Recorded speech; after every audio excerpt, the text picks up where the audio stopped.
SSC নিয়োগ জটিলতা কিন্তু এখনো কাটেনি। প্যানেলের মেয়াদ উত্তীর্ণ হওয়ার পরে কাদের কাদের নিয়োগ করা হয়েছিল, এবার কলকাতা হাইকোর্ট আগামী 10ই ডিসেম্বরের মধ্যে সেই তালিকা পেশের জন্য এসএসসিকে নির্দেশ দিয়েছে।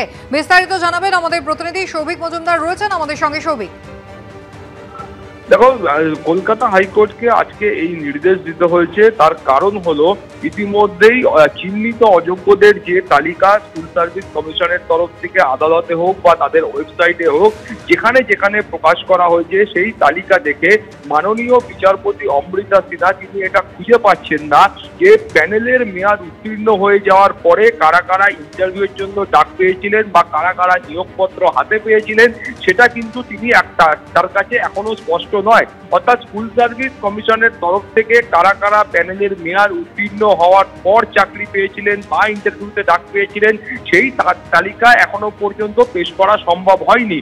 এবং সেই কারণেই কিন্তু সেই সঙ্গত কারণেই কলকাতা হাইকোর্টের কাছে নতুন যে মামলাগুলি হয়েছে, সেই মামলায় এই অভিযোগ করা হয়েছিল যে 2016 সালের প্যানেল থেকে যারা মেয়াদ উত্তীর্ণ হওয়ার পর চাকরি পেয়েছিলেন এবং যাদের চিহ্নিত অযোগ্য বলে পরিগণিত হওয়ার কথা, তারা নতুন এই যে নিয়োগ প্রক্রিয়া রয়েছে, সেই নিয়োগ প্রক্রিয়াতেও সমানভাবে অংশগ্রহণ করছেন এবং তাদেরকে ইতিমধ্যে ডকুমেন্ট ভেরিফিকেশন বা ইন্টারভিউয়ের জন্য ডাকাও হয়েছে। ফলে তারা আশঙ্কা করছেন যে নতুন যে 2025 সালের নিয়োগ প্রক্রিয়া রয়েছে, সেই নিয়োগ প্রক্রিয়াও কিন্তু স্বচ্ছতার সঙ্গে হবে না। ফলে সেই কারণেই মাননীয় বিচারপতি অমৃতা সিনহা তিনি আগামী 10ই ডিসেম্বরের মধ্যে স্কুল সার্ভিস কমিশনের কাছে এই তালিকা চেয়ে পাঠিয়েছেন যে 2016 সালের যে নিয়োগ প্রক্রিয়া হয়েছিল, সেই নিয়োগ প্রক্রিয়ায় কারা কারা প্যানেলের মেয়াদ উত্তীর্ণ হওয়ার পর চাকরি পেয়েছিলেন বা ইন্টারভিউর জন্য ডাক পেয়েছিলেন, সেই তালিকা তিনি চেয়ে পাঠিয়েছেন এবং সেটা স্কুল সার্ভিস কমিশনকে কলকাতা হাইকোর্টের কাছে পেশ করতে হবে। তার পাশাপাশি মাননীয় বিচারপতি অমৃতা সিনহা যে নির্দেশ দিয়েছেন, সেই নির্দেশে বলা হয়েছে যে যারা যে অভিযোগ করা হচ্ছে যে সেই সময় প্যানেলের মেয়াদ উত্তীর্ণ হয়ে যাওয়া চিহ্নিত অযোগ্যরা নতুন নিয়োগ প্রক্রিয়ায় অংশগ্রহণ করছেন, সেরকম যদি কোনো ঘটনা ঘটে থাকে, তাহলে সেই সমস্ত শিক্ষক বা চাকরি প্রার্থীদের ভাগ্য এই মামলার ভবিষ্যতের উপর নির্ভর করবে। সেই নির্দেশও আজকে কলকাতা হাইকোর্টের তরফে দেওয়া হয়েছে। তার পাশাপাশি তুমি জানো যে এই যে নতুন নিয়োগ প্রক্রিয়া সংগঠিত হচ্ছে, এই নিয়োগ প্রক্রিয়া কিন্তু সুপ্রিম কোর্টের নির্দেশে হচ্ছে। ফলে নতুন এই যে নিয়োগ প্রক্রিয়া রয়েছে, সেই নিয়োগ প্রক্রিয়া যাতে স্বচ্ছতার সঙ্গে হয়, সেই কথা কিন্তু মাননীয় বিচারপতি অমৃতা সিনহা বলেছেন। এবং তিনি বলেছেন যে 2025 সালের যে পরীক্ষা, অর্থাৎ ক্লাস 9, 10 এবং ক্লাস 11, 12 যে পরীক্ষা ইতিমধ্যে লিখিত পরীক্ষা হয়ে গিয়েছে, তার যে ওএমআর শিটগুলো রয়েছে, সেই ওএমআর শিটগুলো কিন্তু অবিলম্বে স্কুল সার্ভিস কমিশনের যে ওয়েবসাইট রয়েছে, সেই ওয়েবসাইটে প্রকাশ করতে হবে। এখন স্কুল সার্ভিস কমিশনের যুক্তি ছিল এই যে বিপুল কর্মকাণ্ড চলছে, অর্থাৎ সুপ্রিম কোর্টের নির্দেশে আগামী 31শে ডিসেম্বরের মধ্যে এই নিয়োগ প্রক্রিয়া সংগঠিত করতে হবে। এই যে বিপুল কর্মকাণ্ড চলছে, সেই কারণেই তারা এখনো পর্যন্ত এই ওএমআর শিট আপলোড করতে পারেননি। কিন্তু যারা পরীক্ষা দিয়েছেন, প্রত্যেকের কাছে তাদের ওএমআর শিটের কপি রয়েছে। ফলে অস্বচ্ছতার কোনো জায়গা রয়েছে বলে স্কুল সার্ভিস কমিশন মনে করছে না। কিন্তু মাননীয় বিচারপতি অমৃতা সিনহার বক্তব্য হচ্ছে যে যেহেতু এটা সুপ্রিম কোর্টের নির্দেশে হচ্ছে নিয়োগ প্রক্রিয়া, সেই কারণেই প্রথম দিন থেকে যাতে এই গোটাটা স্বচ্ছতার সঙ্গে হয় এবং গোটা এই পরীক্ষার পর্ব বা ইন্টারভিউ বা নিয়োগ প্রক্রিয়া সংগঠিত হয়ে যাওয়ার পরে, সবটা মিটে যাওয়ার পরে এখন নতুন করে যদি কোনো অভিযোগ আসে বা কোনো আইনি জটিলতা তৈরি হয়, সেই পরিস্থিতি যাতে উদ্ভূত না হয়, তার কারণেই প্রথম দিন থেকে এই গোটা প্রক্রিয়াটা স্বচ্ছতার সঙ্গে করতে হবে, এই মন্তব্য কিন্তু মাননীয় বিচারপতি অমৃতা সিনহা করেছেন। ফলে আগামী 10ই ডিসেম্বর এই মামলাগুলির একত্রে শুনানি হবে এবং তারপরে পরবর্তী পর্যায়ে যে নির্দেশ রয়েছে সেটাও যেমন দেওয়া হবে। তার পাশাপাশি এই যে তালিকা রয়েছে যে কারা কারা অযোগ্যরা প্যানেলের মেয়াদ উত্তীর্ণ। একেবারেই সৌভিক, তুমি আমাদের সঙ্গে থাকো। অর্থাৎ কলকাতা হাইকোর্ট ফের কিন্তু কলকাতা হাইকোর্টকে হস্তক্ষেপ করতে হচ্ছে। গতকালই আপনারা দেখেছেন সুপ্রিম কোর্ট একেবারে স্পষ্ট, যেখানে এসএসসি কে ভৎসনা করেছে।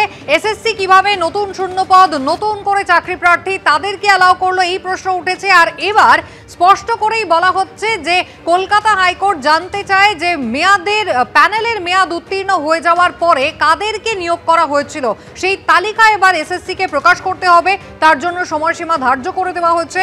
10ই ডিসেম্বরের মধ্যে প্যানেল উত্তীর্ণদের তালিকা প্রকাশ করতে হবে। আর অন্যদিকে 2025 সালের এই যে নতুন নিয়োগ প্রক্রিয়া হলো, তার যে ওএমআর শিট, সেই ওএমআর শিটটা এখনো কেন আপলোড করা হয়নি, যদিও এসএসসির পক্ষ থেকে বলা হচ্ছে যে এই এত একদিকে পরীক্ষা, তারপরে রেজাল্ট এবং তারপরে ভেরিফিকেশন প্রক্রিয়া, ইন্টারভিউ, এই প্রসেসের মধ্যে এখনও তারা ওএমআর আপলোড করতে পারেননি। তবে দ্রুতই তারা সেই ওএমআর আপলোড করে দেবেন। দ্রুত সেই ওএমআর আপলোড করার নির্দেশ কলকাতা হাইকোর্ট দিয়েছে এসএসসিকে।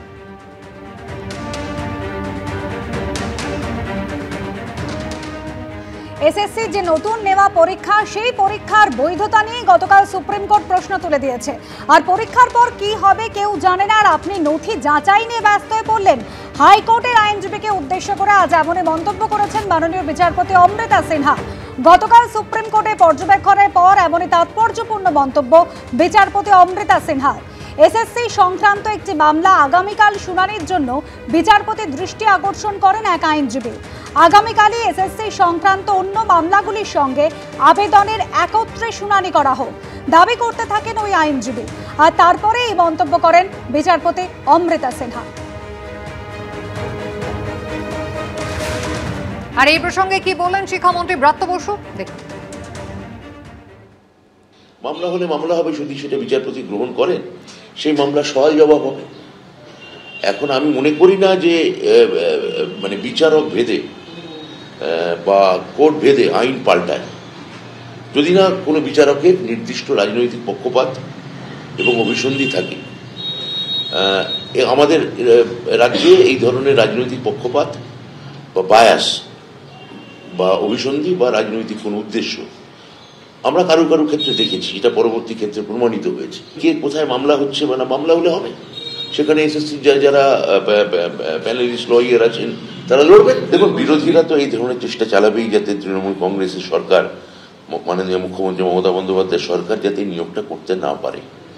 সেটা বিরোধীদের দিক থেকে বিরোধীরা যারা চেষ্টা করছেন সেটা বিরোধীদের কাজ। আমাদের কাজ নিয়োগ দেওয়া, আমরা সেটা এবং স্বচ্ছতার সঙ্গে দেওয়া। বিরোধীদের কাজ করবে। এবার আমি মনে করছি না যে বিচারক ভেদে বা কোর্ট ভেদে আইন বা বিচার বদলায়।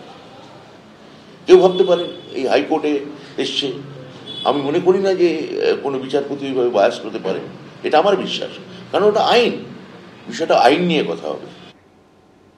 নন্দীগ্রামে সরাসরি এই মুহূর্তে শুভেন্দু অধিকারী কি বলছেন শুনবো। সুপ্রিম কোর্টের অর্ডার ভায়োলেশন করেছেন ফ্রেশারদেরকে, নতুনদের 16 সালে যারা অ্যাডমিট পেয়েছিলেন টেন্টেড বাদ দিয়ে তাদেরকেই, যারা ইচ্ছুক তাদেরকেই পরীক্ষায় বসে।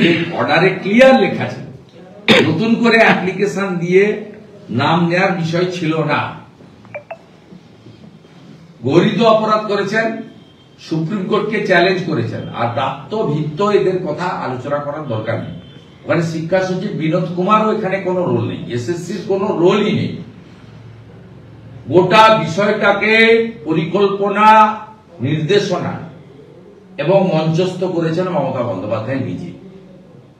অতএব মমতা বন্দ্যোপাধ্যায় জেল চাই আমরা এই দুর্নীতির জন্য, এবং সঠিকভাবে সুপ্রিম কোর্ট কলকাতা হাইকোর্টে ফিরিয়ে দিয়েছেন। কলকাতা হাইকোর্টের বিচারপতিরা তারা পশ্চিমবঙ্গ সম্পর্কে খবর রাখেন।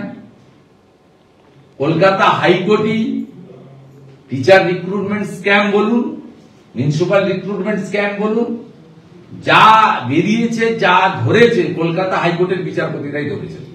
গোটা পশ্চিমবঙ্গের মানুষ কলকাতা হাইকোর্টের প্রতি চিরদিন কৃতজ্ঞ থাকবে যে তারা দুর্নীতির বিরুদ্ধে এই যে বিষয়টাকে সামনে এনেছেন। এবং নিশ্চিতভাবে আমাদের সাংসদ বলে বলছিলাম, প্রাক্তন বিচারপতি অভিজিৎ গাঙ্গুলির ক্ষেত্রে ঐতিহাসিক ভূমিকা, যে জাস্টিস লফুল ভূমিকা তার ছিল, তাকেও লোক চিরদিন কৃতজ্ঞতার সঙ্গে। এবিপি আনন্দ, এগিয়ে থাকে, এগিয়ে রাখে।